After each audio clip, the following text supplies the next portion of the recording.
बैरी पिया भाग 25। आगे। तभी दोबारा अनाउंसमेंट हुई तो आराध्या ने विनीत को चलने का इशारा किया। आराध्या उसके साथ थोड़ी आगे बढ़ी थी कि वहां रुद्रम भागते हुए आया। वो पसीने से भीगा हुआ था और बुरी तरह हाँफ रहा था। वो भागते हुए आया था क्योंकि बीच में ट्रैफिक जैम था और गाड़ी आगे बढ़ ही नहीं रही थी। रुद्रम ने गाड़ी वहीं छोड़ दी और दौड़ते हुए एयरपोर्ट पहुंचा था। आराध्या उसे अपने सामने देखकर हैरान हो गई, लेकिन उसने अपना सर झुका लिया और उसकी साइड से होते हुए निकलने लगी।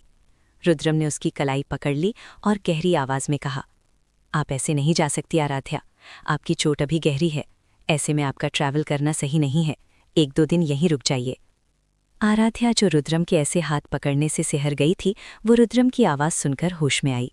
उसकी आंखें दोबारा नम हो गई, ये सोचकर कि रुद्रम ने अभी भी ये कहा है कि वो 1-2 दिन बाद जाए, ये नहीं कहा कि वो उसके साथ रुक जाए।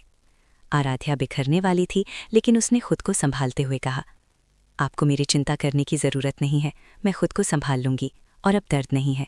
वैसे भी मुझे कौन सा चलकर जाना है, बैठकर ही तो जाना है। कहते हुए आराध्या ने अपना हाथ छुड़ाना चाहा, लेकिन रुद्रम ने नहीं छोड़ा।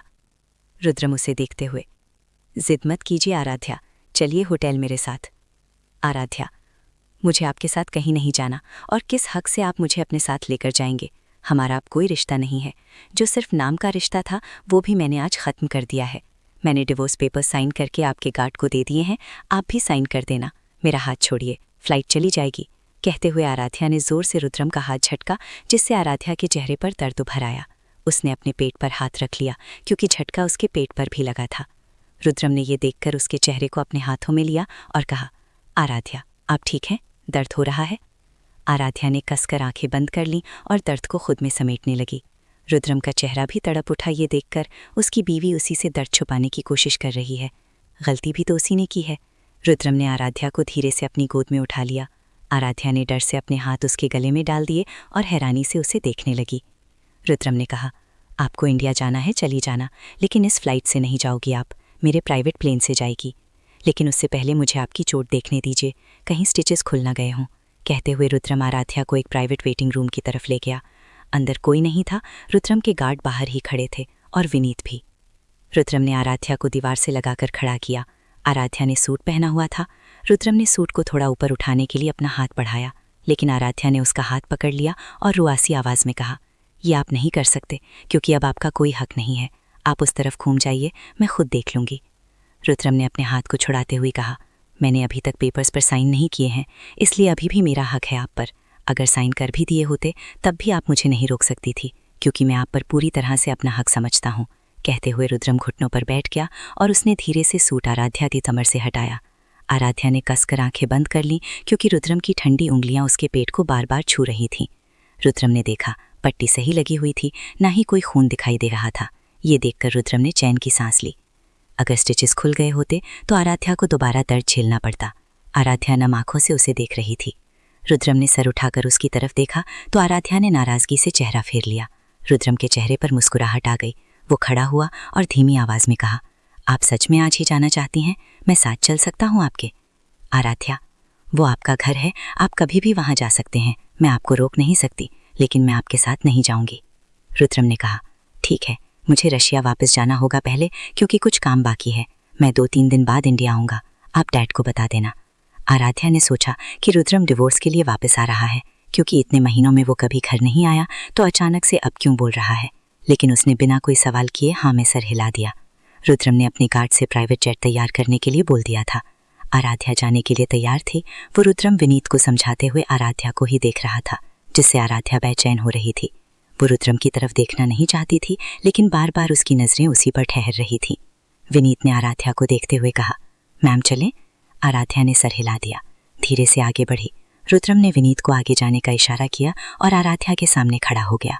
आराध्या ने चिढ़कर गुस्से से कहा, अब आपको क्या चाहिए मुझसे? जाने दीजिए अब। रुद्रम के चेहरे पर मुस्कान आ गई, लेकिन उसने वो चेहरे पर आने से पहले ही छुपा ली और आराध्या को घूर कर देखने लगा। आराध्या को ये देखकर एहसास हुआ कि उसने रुद्रम से बुरे तरीके से बात की है। उसने जल्दी से कहा, मुझे माफ़ कर दीजिए रुद्रम जी, पता नहीं मैं ये कैसे बोल गई, आगे से ऐसा नहीं होगा। रुद्रम उसे परेशान करने के इरादे से, होना भी नहीं चाहिए, क्योंकि मुझे बिल्कुल पसंद नहीं कोई सबके सामने मुझसे ऐसे बात करे। फिर थोड़ा उसकी तरफ छुप पर कान में, लेकिन अकेले में आप मुझसे कैसे भी तरीके से बात कर सकती है, मुझे बुरा नहीं लगेगा, चाहे तो मार भी सकती है। आराध्या हैरानी से उसे देखने लगी, लेकिन रुद्रम ने उसका हाथ पकड़ा और धीरे धीरे जट की तरफ बढ़ गया।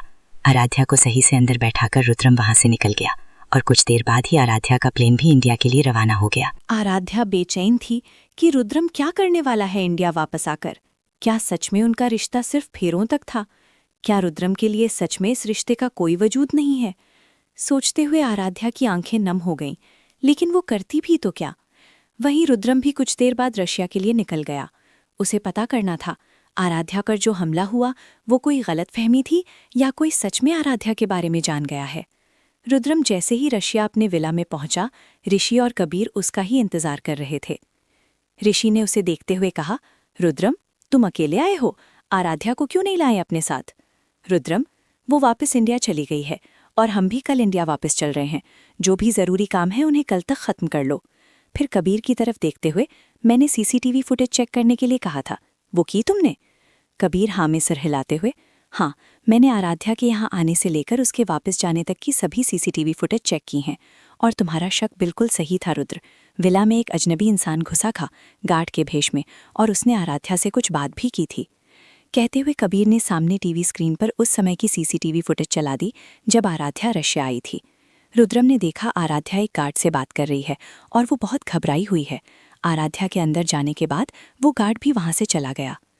रुद्रम गुस्से से, एक अनजान आदमी गार्ड बनकर मेरे विला में घुस आया और किसी को पता भी नहीं चला? ऐसा कैसे हो सकता है? गेट पर सिक्योरिटी टीम क्या सो रही थी? फुटेज देखकर ऋषि भी हैरान हो गया था। उसने आराध्या से कहा था कि यहाँ विला में भी मास्क लगाए रखना और ना ही किसी से बात करना, लेकिन आराध्या से गलती तो हुई थी। कबीर ने रुद्रम की बात सुनकर कहा, वो इंसान हमारे ही एक कार्ड की आईडी से अंदर आया था रुद्र। तुम्हारा फ़ोन आते ही मैंने इस बारे में पता किया है। वो जिस कार्ड की जगह आया था उसने जॉब छोड़ दी थी अगले ही दिन और उसका अब कुछ पता नहीं चल रहा।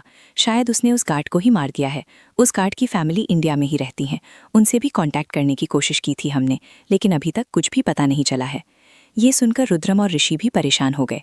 ऋषि ने कहा, वो इंसान कहीं इंडिया ना पहुंच गया हो रुद्र। वैसे भी आराध्या कॉलेज बिना किसी सिक्योरिटी के ही जाती हैं। जैसे इटली में उसने आराध्या पर हमला किया, हमारे आराध्या तक जाने से पहले कहीं कुछ और ना करते वो? रुद्रम गहरी सांस लेकर, इसीलिए कह रहा हूँ, जल्दी से अपने काम खत्म करो। हम सुबह ही इंडिया के लिए निकलेंगे। मैंने इंडिया में भी अपनी फैमिली की सिक्योरिटी टाइट कर दी है। आराध्या अकेले घर से बाहर नहीं जाएगी अब। लेकिन वो इंसान कौन है, ये हमें जल्दी पता करना होगा। कहते हुए रुद्रम ने कबीर से विला की सभी सीसीटीवी फुटेज की पेन ड्राइव ली और अपने रूम में चला गया। रुद्रम ने अपने लैपटॉप में लगाई और आराध्या के विला में आने से लेकर जाने तक की सभी वीडियो देखने लगा। आराध्या को देखकर रुद्रम के चेहरे पर मुस्कान आ गई। आराध्या ने मास्क लगाया हुआ था, लेकिन उसकी आंखें देखकर रुद्रम ने कहा, आराध्या, सिर्फ कुछ पल आपके करीब था, लेकिन पता नहीं क्या जादू कर दिया है आपकी आंखों ने। मैं आपकी तरफ खिंचा चला जा रहा हूँ। ये कुछ घंटे मेरे लिए काटना मुश्किल हो रहा है। बस जल्दी से इंडिया पहुँच जाऊँ, फिर जो भी गिले शिकवे, जो भी दूरियां हम दोनों के बीच हैं, उन्हें ख़त्म कर दूंगा। और जो आपकी आंखों में उदासी दिखाई दे रही है, वहाँ सिर्फ खुशियों की चमक होगी। कहते हुए रुद्रम ने स्क्रीन को छुआ, जैसे आराध्या को महसूस कर रहा हो। India airport. आज ऋषि, कबीर और रुद्रम वापस आने वाले थे, इसीलिए आराध्या और महक एयरपोर्ट के बाहर उनका वेट कर रही थी। आराध्या यहाँ नहीं आना चाहती थी, लेकिन महक ज़बरदस्ती उसे अपने साथ लेकर आई थी। आराध्या बेचैन, परेशान हो रही थी, क्योंकि उसे लग रहा था अब रुद्रम से उसका रिश्ता हमेशा के लिए ख़त्म हो जाएगा। आराध्या ने वापस आकर नरेन और नित्या जी को बता दिया था कि रुद्रम वापस आने वाला है, लेकिन उसने ये नहीं बताया था कि उसके साथ इटली में क्या क्या हुआ था, ना ही अपने ऊपर हुए अटैक के बारे में। कुछ देर बाद वे तीनों बाहर आते हुए दिखाई दिए। आराध्या का दिल जोरों से धड़क उठा रुद्रम को देखकर। Black jeans, white T shirt के ऊपर ब्लैक कलर की ही डेनिम की जैकेट, आंखों पर ब्लैक गोगल और माथे पर बिखरे बाल। जो हाल आराध्या का था वही रुद्रम का भी था। आराध्या ने ग्रीन कलर की साड़ी पहनी हुई थी और कंधों पर शॉल डाला हुआ था। जहां आराध्या सर झुकाकर खड़ी थी, वहीं रुद्रम का पूरा ध्यान आराध्या पर ही था, लेकिन गूगल्स में किसी को भी दिखाई नहीं दे रहा था। महक ने सभी को देखते हुए कहा, चलें, सभी शेखावत मेंशन में ही तुम तीनों का इंतजार कर रहे हैं। उसकी बात सुनकर सभी ने सर हिला दिया और उनका सामान गाड़ी में रख दिया, जिसे लेकर ड्राइवर आगे चला गया। एक गाड़ी में सभी बैठ गए, लेकिन आराध्या के लिए जगह नहीं बची थी। तभी रुद्रम, जो आगे बैठा था, उसने गाड़ी से निकलते हुए कहा, आराध्या, आप इसमें चली जाइए सबके साथ, मैं टैक्सी से आ जाऊंगा। आराध्या सर हिलाकर मना करने वाली थी, तभी किसी ने पीछे से आते हुए कहा, आप अपनी गाड़ी में चले जाइए रुद्रम, आराध्या मेरे साथ मेरी गाड़ी में आ जाएगी। ये सुनकर सभी हैरान हो गए। रुद्रम ने गुस्से से उस इंसान की तरफ देखा। जारी है। अगर ये भाग पसंद आया हो तो like, comment, share and subscribe करना मत भूलना। शुक्रिया।